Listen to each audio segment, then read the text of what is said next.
Now let's go over to the other side of the country, to California, where a reparations task force, talking about slavery reparations, voted on the final set of recommendations to send to the state legislature, formally recommending that the state pays up to 1.2 million US dollars to every qualifying black resident. Now, Adam, what do you make of this and other pushes for reparations around the U.S. at the moment? So I have like a mini rule of my own. I generally don't talk about reparations as far as like injecting my opinion, mostly because I think reparations is an illusion. I think that it'll never happen, so talking about it is mostly pointless. But if California wants to bankrupt themselves, if they were to pass this, they would basically have 3 times their annual budget just to fulfill this. If they want to do this, then have at it. Let California bankrupt itself. But Gavin Newsom said publicly that he doesn't really support this, which is hilarious because he's the one who created this commission in the first place, and he didn't have to do this. So what he's actually trying to do is dress up, we're trying to have fair, equal housing and healthcare.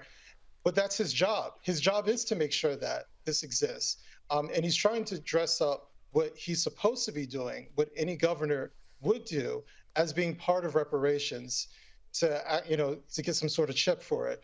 But the reality is the Democrats never really cared about reparations. They've always used it as some sort of political ploy to dangle over Black Americans who actually want reparations over their head.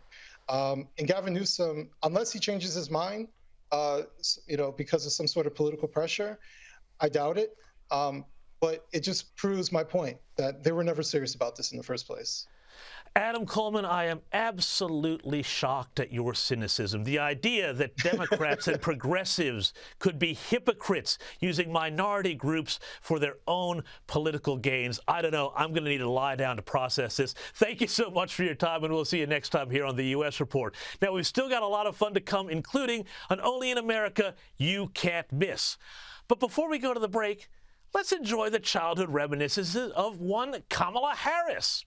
Here, the vice president gives us a little insight into her childhood, insight which could explain so very much about what has happened in the years and decades since, and even her thought processes today.